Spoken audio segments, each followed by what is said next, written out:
बार अपने हाथों को लो और बालों में ऐसे हाथ डालो और ऐसे करके देखो कितने बाल टूट करके आपके हाथों में आते हैं। मेरे तो एक भी नहीं आए। आपके कितने बाल टूट करके आए? या फिर जब भी सो के उठते हो तकिए पे बहुत ज्यादा बाल गिरे पड़े रहते हैं, या फ्लोर पे आपको बहुत ज्यादा बाल टूटे हुए दिखते हैं, या जब भी आप शैम्पू करते हो तो गुच्छे के गुच्छे बाल आपको नजर आ रहे होते हैं आपके बाथरूम में, ऐसा आपके साथ है? ये वीडियो फिर आपके लिए है, एंड तक देखना। ऐसी कमाल की रेमेडी बताऊंगी ना कि हेयर फॉल भूल जाएगा, आपके बाल टूटना भूल जाएंगे। पहले तो आपको समझना पड़ेगा कि आपका हेयर फॉल हो रहा है या हेयर लॉस हो रहा है, तभी आप सोल्यूशन पे जाओगे। तो आप कैसे डिस्टिंग्विश करोगे कि हेयर फॉल क्या है एंड हेयर लॉस क्या है? देखो, हेयर फॉल एक बहुत ही नेचुरल पार्ट है हेयर ग्रोथ के प्रोसेस का। आपके सर पे जब भी एक बाल आया है उसके मरने का समय भी निश्चित हो चुका है, वो जाएगा। तो हेयर फॉल टूट करके हेयर फॉल हो जाता है। पूरी जिंदगी जीने के बाद जब बाल टूट जाते हैं हेयर फॉल हो जाता है, या बीच में भी कभी टूट गए, गिर गए, ब्रेकेज हो गया, कोई बात नहीं, वो हेयर फॉल है, वो नॉर्मल है। पर ये नॉर्मल कब तक है? जब तक आपके सर से 50 या 100 बाल टूट रहे हैं ऑन एवरेज, तो ये नॉर्मल होता है साइंटिफिकली देखा जाए तो। एंड जो ये हेयर फॉल का टाइम होता है ना, ये कुछ टाइम के लिए होता है। आपके बालों के ग्रो होने की ये जो 4 फेज आपको दिख रहे हैं, ये जब खत्म हो जाते हैं, लास्ट स्टेज पे आते हैं जब आपके बाल, तब वो शहीद हो जाते हैं क्योंकि उनकी उम्र खत्म हो चुकी होती है। और मैं आपको बता दूं, हमारे बाल 3 से 4 साल तक ग्रो करते रहते हैं। उसके बाद रिग्रेशन फेज आता है, एंड जब फॉलिंग स्टेज आता है तो अगले 3 महीने में बाल कभी भी आपके टूट के गिर जाते हैं। एंड जो नए बाल आ रहे होते हैं, वो आ रहे होते हैं, उनको जगह चाहिए होती है, तो वो अपनी जगह बनाने के लिए पुराने को तोड़ देता है। तो पुराने आपके गिर गए, उम्र खत्म हो गई, वहीं से नए बाल आ गए। तो पुराने कमजोर बूढ़े बाल जाएंगे तो नए बाल आएंगे। तो ये hair fall normal natural process है। ये वाला आपके साथ हो रहा है तो आपको ये वीडियो देखने की जरूरत नहीं है। लेकिन ये जो नॉर्मल हेयर फॉल ये एबनॉर्मल में कन्वर्ट होने लग जाए, मतलब भर भर के गुच्छे बाल आपके टूटने लग जाए, एंड लंबे समय तक बाल टूट रहे हैं और इतने ज्यादा बाल टूट रहे हैं कि गंजापन नजर आ रहा है, तो उसको आप बोलेंगे हेयर लॉस। लॉस हो गए आपके बाल सारे। सुनने में हेयर फॉल, हेयर लॉस एक सिक्के के 2 पहलू लगते हैं, लेकिन ऐसा है नहीं। ये 2 डिफरेंट सिनेरियो हैं, इनके अलग केयर एंड अटेंशन चाहिए होती है। जैसे कि हेयर फॉल एसोसिएट होता है कि आप बालों को किस तरीके से हैंडल कर रहे हो, आप रफली कंघी कर रहे हो, ऐसी हेयर ब्रेकेज करके बालों को तोड़ रहे हो, अच्छे से ऑयलिंग नहीं करते, शैम्पू नहीं करते, और हार्श केमिकल वाले प्रोडक्ट्स यूज कर रहे हो, भर भर के केमिकल ट्रीटमेंट्स लगा रहे हो, हीट प्रोडक्ट्स यूज कर रहे हो, केमिकल बेस्ड चीजें लगा रहे हो जो आपको सूट भी नहीं कर रही हैं। तो ये रीजंस हेयर फॉल के हो सकते हैं। वही हेयर लॉस का रीजन होता है जेनेटिक, या फिर कोई medical condition, thyroid, diabetes, PCOD and all, anxiety, pollution, stress, deficiency, ये सारे रीजंस हो सकते हैं आपके हेयर फॉल के। और देखो बहनों एंड भाइयों भी, अगर आपका इस तरीके का सिवियर हेयर लॉस हो रहा है तो फटाफट से आप इसका इलाज कीजिए। आप डॉक्टर के पास जा सकते हैं। बेसिकली बालों के लिए डर्मेटोलॉजिस्ट होते हैं, उनके पास जाइए। वो आपका ब्लड सैंपल लेंगे, टेस्ट करेंगे कि आपके पास विटामिन B12, विटामिन D या बालों से रिलेटेड कौन कौन सी चीजें आपके शरीर में है, किस चीज की कमी हो रही है, उसकी डोजेज देंगे। अंदर से आपकी सारी कमियों को पूरा करेंगे तो आपके बाल ग्रो करेंगे। आपकी डाइट को चेंज करने के लिए आपको कहा जाएगा, तो लाइफस्टाइल को बैलेंस करने को कहा जाएगा। वैसे डॉक्टर्स इतना कुछ नहीं बताते हैं, वो बस आप उनके पास प्रॉब्लम लेकर जाओ, वो प्रिस्क्रिप्शन दे देते हैं और आपको दवाइयाँ लेने के लिए बोलते हैं। वो इतना डिटेल में नहीं बताते हैं। एंड अगर आपके पास पैसे भी इतने नहीं है कि आप बालों के लिए अलग से डॉक्टर के पास जा करके, you can't spend time and money. So अगर आप उन लोगों में से जो आयुर्वेदिक चीजों पे भरोसा करते हैं, तो मैं आपको एक बहुत ही अच्छा आयुर्वेदिक नुस्खा बताऊंगी। मैंने खुद से ट्राई किया, बहुत अमेजिंग रिजल्ट इसके मिलते हैं। तो एक बार जरूर ट्राई कर लेना, ठीक है? जरा भी मन में डाउट हो कि पता नहीं काम करेगा नहीं करेगा, तो एक बार करके देख लो, क्या पता कर जाए काम। नहीं करेगा तो वैसे भी हेयर फॉल तो हो ही रहे ना आपके, एक बार ट्राई कर लो, क्या पता जो टूटते हुए बाल है वो बच जाए। सो चलो मैं आपको बताती हूँ कि DIY हेयर ग्रोथ सीरम कैसे बना सकते हैं। ये जो सीरम मैं आपको बताऊंगी ना, ये आपके बालों को टूटने नहीं देगा, बालों की ग्रोथ को प्रमोट करेगा, बालों में शाइन लेकर के आएगा, ब्रेकेज को कम करेगा, बाल बहुत ही सुंदर स्मूथ सिल्की हो जाते हैं। So let's see how you can make.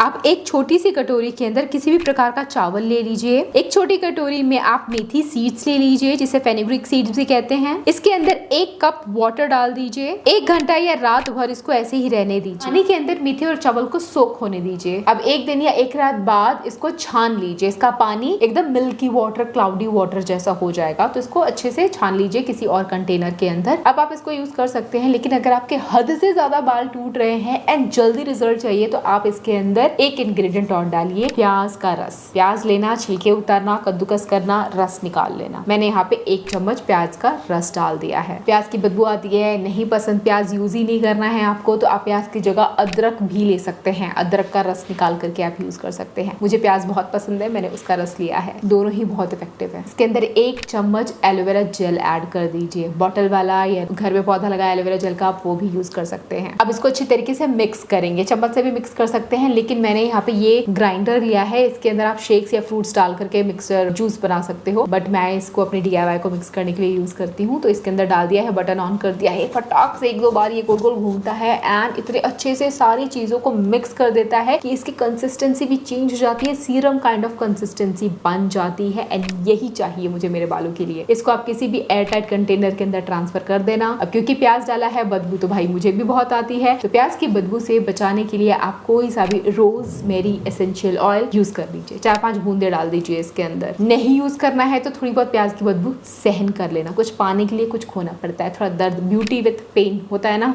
तो मैंने कुछ बूंदे रोजमेरी एसेंशियल ऑयल की इसके अंदर ऐड कर दी है। अब इसको नॉर्मल चम्मच से आप मिला लो, फ्रिज में स्टोर करके रखना, हफ्ता 10 दिन यूज कर सकते हो आप। कैसे यूज करोगे? जब भी आपको बाल धोना होगा, बाल धोने के 1 घंटे पहले या 2 घंटे पहले आप इसको अपने स्कैल्प में अच्छी तरीके से लगा लीजिए, मसाज कीजिए फिंगर से या मसाजर से, just do champi nicely. Champi कैसे करना है, इसके मरम पॉइंट्स क्या क्या होते हैं वो भी मैं आपको अपनी वीडियो में शेयर कर चुकी हूँ, तो वो आप फॉलो कर सकते हैं। ये रीग्रोथ हेयर सीरम आपकी जड़ों में जा करके ब्लड सर्कुलेशन को बढ़ा देता है, सोई हुई जड़ों को जगा देता है, बालों की ग्रोथ को बूस्ट कर देता है, बालों में शाइन लेकर के आता है, बालों में वॉल्यूम डेंसिटी आती है एंड जो आपका सीवियर हेयर लॉस हो रहा था वो धीरे धीरे कम हो जाएगा। इवन फर्स्ट एप्लीकेशन में आप देखोगे जो बाल आपके बहुत ज्यादा टूट रहे थे, जहाँ 50, 100, 150 बाल एक कंघी में निकल करके आते थे, अब आपके 1-2 बाल ही टूट के गिरेंगे। ऐसा एक्सपीरियंस मेरे साथ हुआ एंड मैंने जिसको रेकमेंड किया उनके साथ भी यही चीज हुई। सो आई एम श्योर कि आपके साथ भी ये होगा एंड अगर होता है तो इस रेमेडी को ट्राई करने के बाद वापस आना चैनल पे, इस वीडियो के नीचे कमेंट करके जाना, क्योंकि लोग वीडियो से ज्यादा कमेंट पे भरोसा करते हैं और ऐसे तो कमेंट्स भी मैं पढ़ती हूँ कि कौन कौन वीडियो से ज्यादा कमेंट पे भरोसा करता है। तो चलो ठीक है, आप लोग आइए, कमेंट कीजिए एंड दूसरों को भी मोटिवेट कीजिए, help others to grow their hair. इस सीरम को हमेशा शैम्पू करने से पहले यूज करना है आपको, ठीक है। एंड अगर आप चाहते हो बालों की ग्रोथ एकदम बूस्ट अप हो जाए तो आप इसको हफ्ते में 2 बार यूज किया कीजिए। अगर आप इसको लगातार 1 महीना यूज करते हो तो देखोगे बालों की लेंथ, वॉल्यूम, शाइन, टेक्सचर, हर चीज बदल जाएगी, बेहतरीन से बेहतर हो जाएगी। ट्राई करना, बट किसी भी DIY को ट्राई करने से पहले ये चीज हमेशा याद रखिए कि नेचुरल चीजें आपको हो सकता है एलर्जी कर जाए, तो do patch test before doing this. And diet का बहुत बड़ा रोल है, बैलेंस फूड लेना है, स्ट्रेस कम लेना है, नींद भरपूर लेनी है, प्रोटीन की मात्रा